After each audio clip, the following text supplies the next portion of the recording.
There's a particular kind of quiet that falls over a house when something is wrong, but you can't name it yet. Not silence exactly. More like the air has pulled back from you.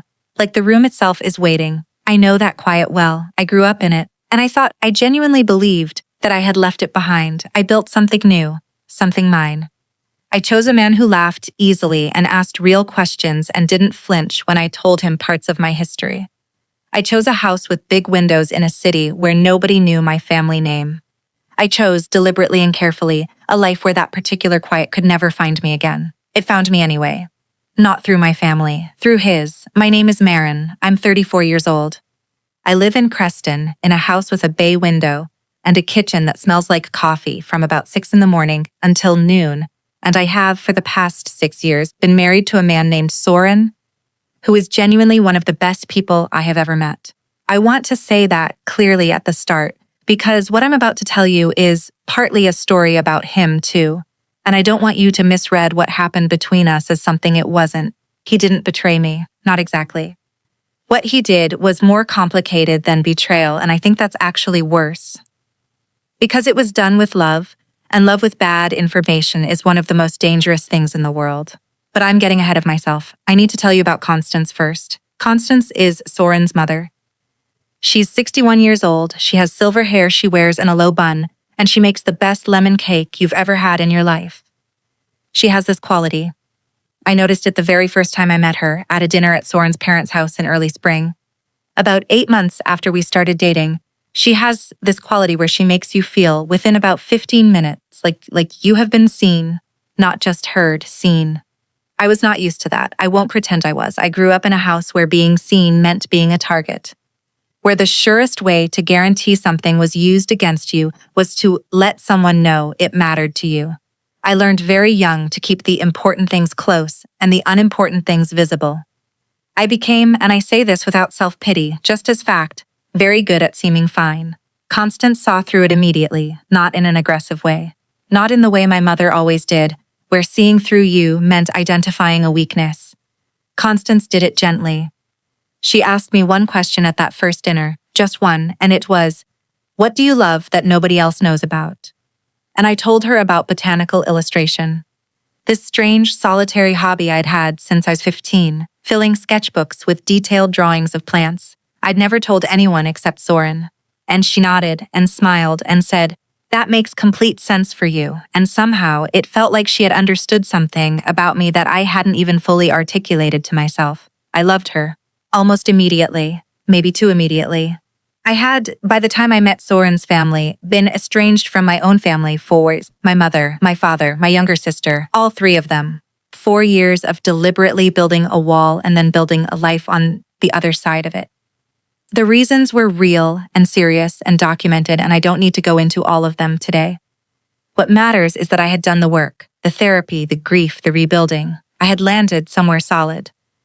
But here is the thing I did not do, and I should have, and I carry that. I never told Soren everything. I told him enough. I told him the shape of it. I said, my family was harmful. I said, I made the choice to step away and I'm at peace with it. I said, I don't want them at our wedding, and I don't want them to know where we live. He accepted all of this, gently, without pressure, without needing it explained in detail.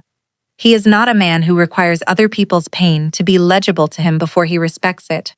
But that meant, and I didn't understand this at the time, not fully, it meant that he had no map. He had the outline of the territory, but not the landscape. He knew something had happened. He didn't know what kind of people my family were. He didn't know what my mother was capable of. He didn't know that my mother had spent 40 years turning every situation in which she was the problem into a situation in which she was the victim. He didn't know any of that. And so when she came to Constance, he had no armor. I also need to tell you about the jewelry box. When I was 7 years old, my mother gave me a small wooden box. It was painted a deep teal color with a tiny brass clasp, and inside there was a thin layer of burgundy velvet. She gave it to me on my birthday and said, "This is for the things that matter most. Keep them safe in here," and I kept it, through everything, through all of it. After the estrangement, when I packed up the things I wanted to take and left behind the things I couldn't look at anymore, I kept the box. It sat on my dresser in our bedroom in Creston. I don't know why I kept it. Soren asked me once, gently, and I said I didn't know. That I know now. It started on a Tuesday in February, about 2 years ago. I was in the kitchen. It was early, maybe 7:30. Soren had already left for work. Snow was coming down outside, slow and fine, the kind that doesn't so much fall as drift. And I was standing at the counter with my coffee and I was happy. Genuinely, quietly happy. I remember that specifically because of what happened next. Because I want you to understand what was interrupted. My phone buzzed. A text from Bex, my closest friend who lives about 20 minutes from us and who has known me since before the estrangement, since before Soren, since I was barely holding myself together in my mid-20s. Bex is one of the few people who knows the whole story. The text said, "Hey, random question. Does Soren's mom know your mom?" I stared at that text for a long time. I typed back, "What?" Bex replied. "I was at Haverty's at that cafe on Elm yesterday morning, and I saw a woman I'm pretty sure was your mom sitting across from a woman I think was Soren's mom. I didn't want to assume, but I'm pretty sure. Haverty's, the cafe on Elm Street in Creston where Soren and I go every Sunday morning, where the owner knows us by name. Where I have sat in the corner booth by the window more times than I can count. My mother does not live in Creston. She lives 4 hours away, in the town I grew up in, and I have not spoken to her in 6 years. I put down my coffee. I called Bex. She described what she saw clearly and specifically. She's not a person who exaggerates or who mistakes things. She had been picking up a to-go order, and she'd glanced over, and there, at a table near the back, was a woman with my mother's specific posture, my mother's silver-brown hair, my mother's way of holding her coffee cup with both hands. And across from her, a woman who matched Constance. Same silver bun, same slight forward lean, the way Constance leans in when she's engaged with someone. "I thought I was wrong," Bex said. "So I didn't say anything right away, but I kept thinking about it, and I think I was right." I thanked her. I hung up. I sat down on the kitchen floor. I want to explain what that moment felt like physically, because I think you need to understand it. It wasn't panic. It was something colder than panic. It was the specific sensation of a wall you built with your hands, carefully, loosely, brick by careful brick, over years, being revealed as less solid than you thought. A draft coming from somewhere it shouldn't. That feeling. I did not call Constance that day. I did not call Soren. I thought, maybe Bex was wrong. Maybe it was someone who looked like my mother.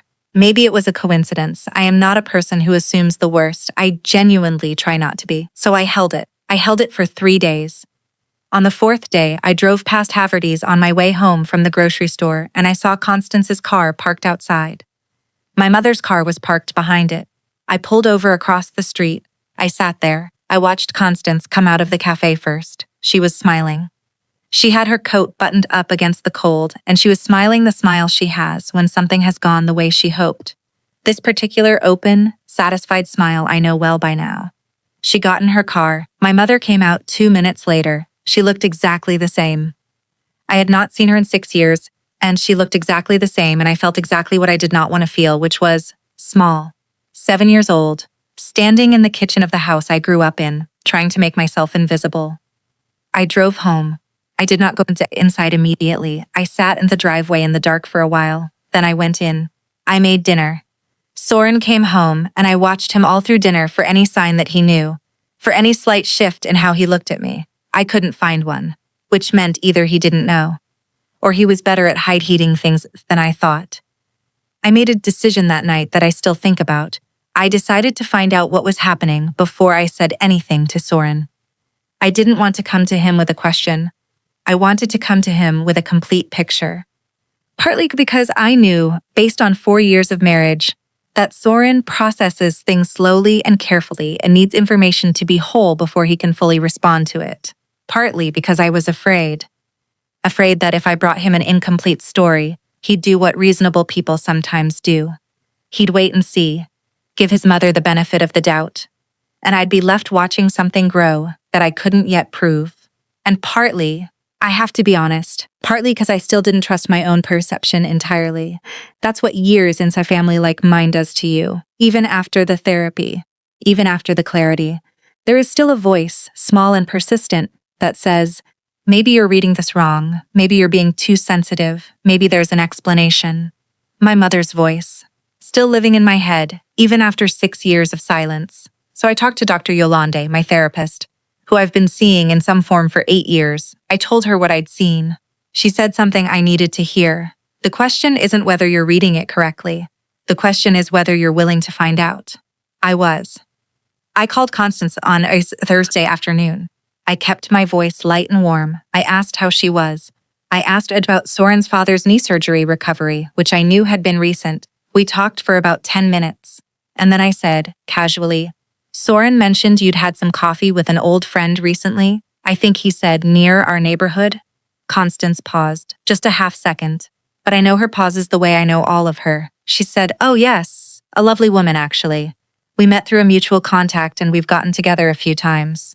I keep meaning to mention it. A few times. What's her name? I asked, still light. Another pause.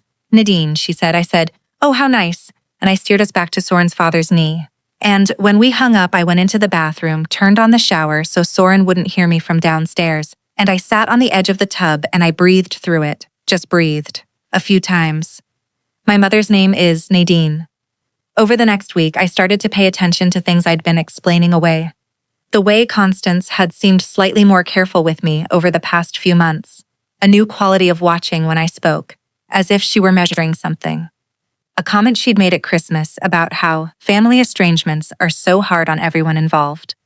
The way Soren's sister Tilda, at that same Christmas, had looked at me for a moment too long when I mentioned something about my past. Small things, each one individually meaningless, collectively, a pattern. I went back to Dr. Yolande and I said, how long do you think this has been going on? She said, if your instincts are telling you it's longer than you think, trust them. It was longer than I thought. I found out in the worst possible way, not through a confrontation, not through a dramatic discovery, but through a mistake. A small, careless mistake on Constance's part, the kind that happens when someone has been keeping something for so long that they forget they're still keeping it. Soren's parents were visiting for the weekend. This was about 3 weeks after the parking lot moment, and Constance was helping me with dinner. We were in the kitchen, the two of us, and the conversation turned to family, the way it sometimes does with her, and she said, offhandedly, the way you say something you've said times already to many people. You know, I think these things can usually be repaired. Even when it seems impossible, I've seen it happen. I said, what kinds of things? And she said estrangements, rifts. The kind where one person just leaves. And there was something in how she said it, person just leaves. Not, a family falls apart, not, people grow distant, one person just leaves. I put down the spoon I was holding. I said, Constance, how long have you been meeting with my mother? The silence that followed was about 3 seconds long, but it had a texture to it. The texture of someone rearranging things quickly, trying to find the configuration that will cause the least damage. She said, Marin. I said, how long? She said, about 14 months. 14 months, I had to do the math twice. 14 months ago was before our last anniversary, before Soren's promotion that we'd celebrated at his parents' house, before the dinner where Constance had held my hand and said how glad she was that Soren had found me. All of that and this, running in parallel, I didn't say anything else. I finished making dinner, I set the table. I ate and smiled and responded to Soren's father's story about his recovery. And the entire time, I was a person split in half, one half present in the room, the other half absolutely elsewhere, somewhere very cold and very still, trying to understand the size of what I was looking at. After Soren's parents left on Sunday afternoon, I told Soren I needed to talk to him. We sat on the couch. I told him what I knew. I told him about Bex's text, about the parking lot, about the phone call, about the conversation in the kitchen. He was very quiet for a long time. Then he said, I knew about one meeting. I looked at him. He said, last spring, my mother mentioned she'd had coffee with someone who'd reached out to her. She said it was a woman who knew you from before. She didn't say your mother. She just said someone who cared about you and was worried about you. I told her to use her judgment. I thought he stopped. He said I thought it was one coffee. He had told his mother to use her judgment about a meeting with my estranged mother, a woman he knew almost nothing about, because I had never told him enough, and Constance had interpreted that as permission, and it had grown into 14 months of private meetings, and he had never asked about it again. I don't want to be unfair to Soren here. I genuinely don't. He is not a bad man. He comes from a family where people talk about things, and problems are mediated, and his mother has spent his entire life being the person who mends what is broken. He defaulted to trusting her because he always had. But here was the thing I had not told him. Here was what was living in the space created by all the things I hadn't said. My mother does not want reconciliation. My mother wants reinstatement. She wants the world rearranged back to the configuration where she is central and correct, and I am the difficult child who causes problems and requires managing. She is extraordinarily skilled at presenting this desire as love. She has done it her entire life. She did it to me for 31 years before I finally stopped believing it. She had now been doing it to Constance for over a year, and I didn't know yet what she had said, but I could make an educated guess. I need to pause here and tell you about the week that followed, because it was one of the hardest weeks of my adult life, and not for the reason you might expect. Soren and I did not fight. Not exactly. We talked, at length, carefully, in the way we do when something is serious, sitting across from each other at the kitchen table, taking turns, not interrupting. And the problem was not that he dismissed what I said. The problem was that he didn't have enough information to fully grasp the weight of it. He said, "Hey, gently, in good faith, I know my mom can overstep, but she comes from a place of love. Maybe we can just ask her to stop meeting with your mother, and that'll be the end of it." And I said, "Soren, that's not how this works." He said, "I think if we just talk to her." I said, "This isn't a misunderstanding. This is a strategy." He looked at me, and I saw something in his face I had never seen directed at me before. It was faint. He covered it quickly, but I saw it. Uncertainty, not about what I was saying, about me. That is the moment the ground shifted beneath me. Not when I found out about the meetings. Not when I found out it had been 14 months. This moment. Sitting at my own kitchen table, looking at the person who knew me better than anyone in the world, and seeing a hairline fracture of doubt in his eyes. I recognized it. That particular expression. I had seen it on my mother's face every time I tried to describe something she didn't want to be true. She called it my intensity. She said it gently, always. "You get so intense about these things, Maren," as if the intensity were the problem, as if the thing I was intense about were not real. I excused myself. I went upstairs. I sat on the edge of our bed and I looked at the jewelry box on the dresser. I thought, she's already been here. She's already in this room. Over the following 2 weeks, I paid very close attention. Not to Soren, to the edges. I noticed that Tilda was suddenly less warm, not cold. Tilda is not a cold person. But there's a particular temperature she runs at with me, easy and teasing and direct. And that temperature had dropped a few degrees. She was careful with me now. The way you're careful with someone you've been told is fragile. I noticed that Soren's father at a dinner in early March had asked me what I thought the right circumstances were for cutting off family. A philosophical question, phrased neutrally. But he's a man who asks precise questions that have already been shaped by context. He doesn't wonder idly. He was checking something. I noticed that Constance had started doing something new. She had begun volunteering small, gentle observations about how hard it must be for me, about how she admired my resilience, about how she hoped I had found some peace. Observations that sounded like care, that are the vocabulary of care. But that lands differently when you understand they're coming from someone who has been receiving an alternate account of your life. She thought I was damaged. That's what I began to understand. She thought I was a woman who had suffered something, and her interpretation of that suffering had been authored by the person who caused it. I asked Dr. Yolande, "Is it possible my mother has genuinely convinced her I'm unstable?" Dr. Yolande said, "What language has Constance been using with you?" I listed the words, resilience, hard, peace, admire. Dr. Yolande said, "That's a condolence vocabulary. She's treating you like a survivor of something that happened to you, not a person who made a deliberate choice." Yes, that was exactly it. That was the precise shape of it. My mother had reframed my estrangement, a clear, deliberate, carefully considered act of self-preservation, as a symptom, a wound, evidence of damage. And Constance, who loves people back to wholeness, who sees fractured families and reaches instinctively for the glue. Constance had taken this in and had spent 14 months being shaped by it. I still didn't know what exactly my mother had said. I knew the outline. I didn't have the words. I got the words on a Thursday afternoon in March, in the worst way. I got them because Tilda told me. Tilda is, as I said, Soren's younger sister. She is 29 years old and she is one of those people who cannot sustain dishonesty. It makes her physically uncomfortable, like a splinter she can't stop pressing. She had been sitting on something for weeks, and it finally came out over coffee, just the two of us, when she looked at me across the table and said, "I need to tell you something and I don't know how." I said, "Just tell me." She said, "My mom has been talking to your mom." "I think you maybe know that. But I don't think you know what your mom has been saying." I said, "Tell me." Tilda's voice was flat and careful, like she was reading a list she hadn't written. She said, "Your mom told my mom that you have a long history of emotional volatility, that you cut people off when they don't give you what you want, that she and your dad have tried everything and you refuse to engage, that you've been in and out of treatment for anger issues since you were a teenager, and that she was worried, that she said this specifically, she was worried about what that might mean for Soren, long term." I looked at Tilda. I said, "How long has your mom believed this?" Tilda said, "I think, pretty much from the beginning. 14 months. 14 months of my mother meeting with my mother-in-law and building, brick by careful brick, a version of Marin that was wounded and volatile and a risk to her son. And Constance, with her beautiful, terrible need to fix, had absorbed it, had begun acting on it. Had I now understood, almost certainly been sharing it with other members of the family.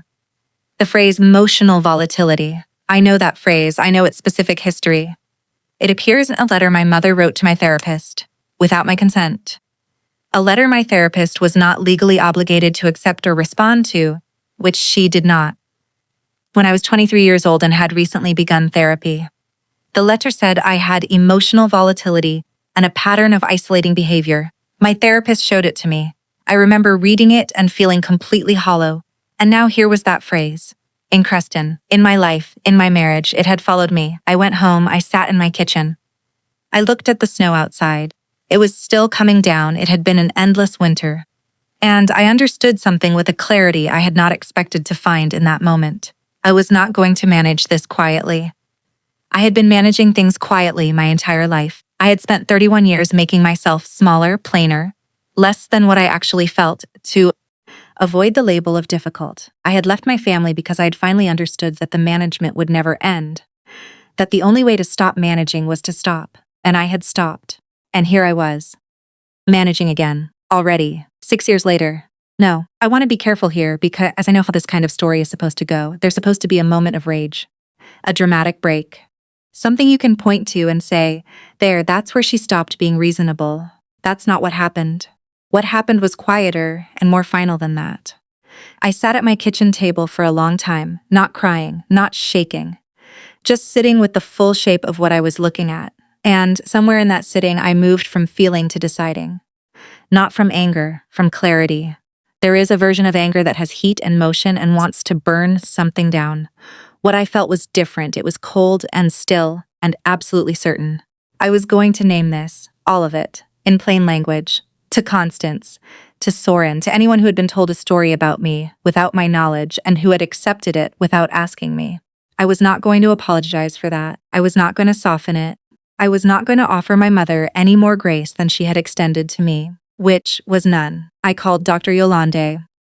I said, I need to do something. I need you to help me do it right. She said, tell me what you want. I said, I want to be believed, not because I'm asking for it, because I can prove it. She had over the years encouraged me to keep a journal, date specific exchanges, patterns, not obsessively, therapeutically. A way of tracking my own experience as real and legible so I couldn't gaslight myself the way I'd been taught to. I had 31 months of entries. Times and dates in specific words, cross-referenced with texts and emails I'd saved. I had a record. My mother had been building a narrative for 14 months. I had a 31-month archive. I started with Soren, not with Constance, with Soren, because before anything else, before any confrontation, I needed him to understand completely, not the outline, everything. We sat at the kitchen table on a Friday night. I brought my laptop and my phone and the journal Dr. Yolande and I had built together. I said, I need you to know what happened to me. Not the version I gave you, the real version. Because you need to know what kind of person my mother is before you can understand what she's done. And I told him. All of it. I told him about the summer I was 17 and what my mother did when I made a decision she disagreed with, and the way she worked the entire family against me until I apologized for something I had not done. I told him about the pattern, the recurring structure of it, how she identified something I cared about and threatened it, how she made allies out of anyone who would be made, how she reframed every act of self-protection on my part as aggression. I told him about the letter to my therapist. I showed him the copy I'd saved. I told him what Tilda had told me. The exact phrases. I told him about the jewelry box. When I was packing to leave my family home for the last time, I was 28. I'd been building the wall for 3 years already. I had come across the jewelry box, the teal one, the birthday gift. And inside it, instead of the small things I'd stored there over the years, I found a note. In my mother's handwriting, it said, "I know you'll leave. You always leave when things get hard. That's your pattern. I just want you to know that I'll always love you anyway." I had read that note and put it back and taken the box with me. I don't know why. I think now, because it felt like evidence of something I couldn't fully name yet. I told Soren about the note. I showed it to him. It was still in the box, which was still on my dresser where it had been for the past 6 years. He read it. He was quiet for a very long time. Then he looked up at me and he said, "She's been in our home for 6 years and I didn't know it." Yes, that was it exactly. That was the thing I had been carrying without knowing how to say it. She had been in our home for 6 years, in that box, in the things I hadn't told him. In the habits I had, the watching, the bracing, the occasional flinch when he raised his voice for something entirely ordinary. She had been in our house this whole time and I had tried to keep the door closed, and she had just walked in through the one I'd left open by accident. Soren was very still for a long time. Then he said, "I should have asked. I knew there was more and I didn't push because I didn't want to pressure you. But I should have asked." I said, "I should have told you." We sat with that for a while. Then he said, "What do you need?" I said, "I need to talk to your mother. Before I tell you about the conversation with Constance, I need to tell you something I didn't expect to feel." I felt sorry for her, not instead of everything else, not enough to dilute what I needed to do. But there, running underneath it, was a genuine thread of grief on her behalf. Because I knew Constance well enough by now to understand exactly how this had happened. My mother had called her, or written to her, some initial contact, carefully framed as concern. And Constance, whose deepest need is to be the bridge, the one who brings people back, had seen a grieving mother and a daughter who disappeared and had felt, in her bones, that she was supposed to do something about that. It was not malice, it was her most essential self, turned toward the wrong information like a compass near a false magnetic field. She had been used expertly by someone with a lifetime of practice at using people. I carried that with me into the conversation. I called Constance and asked if I could come and see her alone. Not Soren. Just me. She agreed with a warmth that had a new quality to it, a bracing quality, like she was preparing herself. She knew something was coming. I drove the 40 minutes to her house on a Wednesday morning. It was still cold. The snow had finally stopped, but it was still piled at the edges of the roads, gray and crusted. I had the journal on the seat beside me, my phone, and the note from the jewelry box in an envelope. She opened the door and I could see immediately that she had been waiting. The table was set for tea, 2 cups, very precisely. She was dressed carefully. This was not a casual morning to her. We sat down. I said, "I know about the meetings. All of them. I know it's been 14 months. I know what my mother has been telling you." Constance looked at me steadily. She said, "Marin," I said, "I'm not here to argue. I'm here to show you something." I opened the journal. I went through it, calmly, methodically, starting with the earliest entries, things that happened before the estrangement, specific incidents documented with dates and times, and sometimes screenshots of messages. I showed her the letter my mother had sent to my therapist, the one that used the phrase emotional volatility. I showed her the note from the jewelry box. Constance read the note. She read it twice. Then she said quietly, "Your mother told me you'd react exactly like this." There it was. I had expected something like it. It is, after all, the oldest move in the playbook. Any evidence of my stress, any reaction at all, had been pre-labeled as proof of the problem. I was volatile, therefore anything I did in response to the situation could be dismissed as volatility. It was an airtight trap, but it only works if there's no documentation. If it's just one person's word against another, if all you have is feelings, I had 31 months of entries, I had dates, I had her own words in her own handwriting in the note. I said, I'm sure she did. Let me ask you something. In 14 months of conversations, did my mother ever show you anything? Any documentation? Any dates? Any specifics? Any evidence of any kind? Or did she just tell you things? Constance was very still. She said, she told me things. I said, and you believed her. She said, she seemed genuinely worried about you. I said, I know. She always does. That's what makes her effective. I told Constance about the pattern, the same pattern I had told Soren, the structure of it, the way my mother identified leverage and applied it. I was not angry as I said it. I want to be clear about that because I know how important it is that I was not angry. I was precise. I was specific. I was bringing evidence to a table and presenting it clearly, the way you present evidence when you're not performing and you don't need to perform because the truth is on your side. Constance listened. She was very still the whole time. Her hands, which are usually in motion, adjusting things, gesturing, reaching for her cup, were flat on the table. When I finished, there was a long silence. Then Constance said, I thought I was helping. Her voice was different when she said it. The warmth was still there, but it had changed quality. Thinner now, as if some of the certainty beneath it had given way. She said it the way you say something when you are simultaneously realizing how wrong you were and how much it mattered that you were wrong. I said, I know. She said, she called me, the first time. She said she'd gotten my number from someone and that she was a mother who was worried about her daughter, and she just wanted to talk to someone who knew you. And I couldn't say no to that. I don't know how to say no to that, I said. I know that too, she said. The things she told me about you, I want you to know I didn't act on all of them. I didn't go to Soren and tell him you were unwell, or, I said, but you wondered. She stopped. I said, you started to wonder whether I was fragile in some way that Soren needed to know about. Whether the estrangement was something that happened to me rather than something I chose. Whether I was someone who needed protecting or from. She looked at me for a long time. She said, yes, the admission cost her something. I could see it. This woman who has spent her whole life being right about people, who has built an identity on her instinct for who needs what, was sitting with the understanding that she had been wrong for 14 months, and that her wrongness had been engineered by someone who was very good at it. She looked small, not in a pathetic way, in a purely human way, the way anyone looks when they understand they've been played by someone smarter and more ruthless than them. I reached into the envelope and slid the note from the jewelry box across the table. I said, this is what she left for me when I left. Read the last line. Constance read it. She put it down. She said, I'm sorry, Marin. I'm so sorry. I should have come to you. Long before this. I should have come to you and told you what she was saying and asked you. I don't know why I didn't. I think I was afraid you'd be upset. I said, I would have been, she said. I know. I said, but I would rather have been upset 6 months ago than sitting here now. She said, yes. I understand that now. We sat for a while. The tea had gone cold. Neither of us had touched it. I said, I need this to stop. I need you to stop meeting with her. And I need you to go back to Soren's father and to Tilda and to anyone else you've talked to about this and tell them that what you told them was based on information from someone with an agenda. You don't have to tell them every detail, but you need to go back, she said.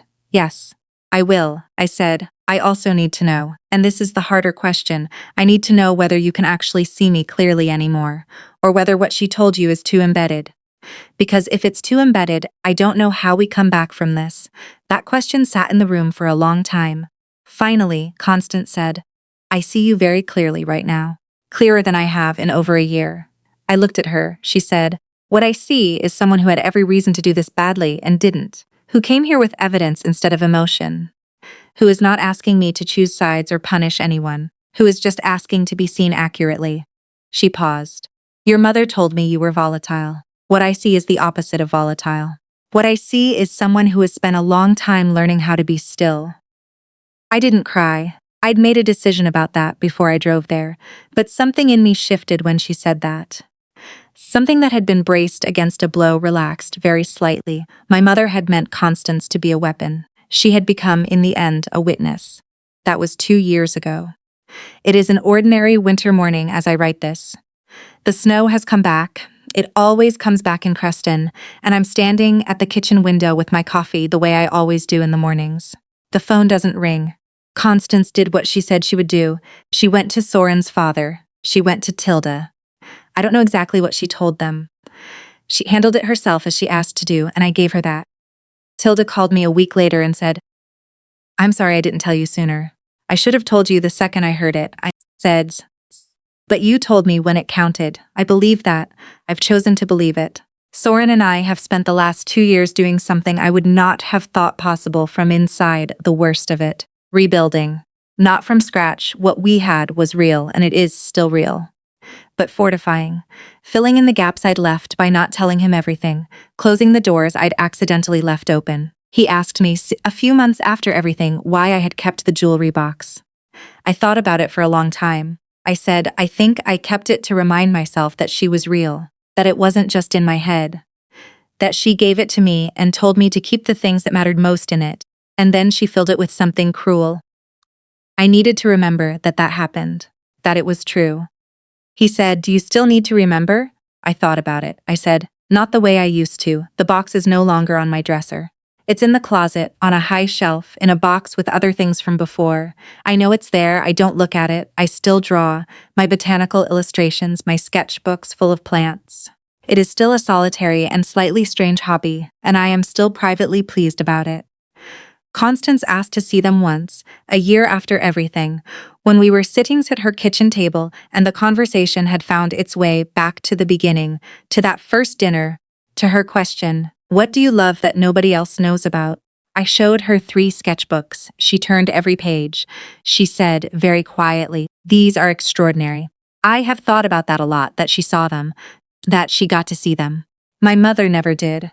I used to think that leaving was the end of it, that once you've walked away from a family that hurts you, you are free of them, that the distance is a conclusion. Now I know the distance is the beginning of a much longer task, which is protecting the life you've built from the habits and the stories and the very specific vocabulary they've handed down to you. Protecting it from becoming a home for the people you left.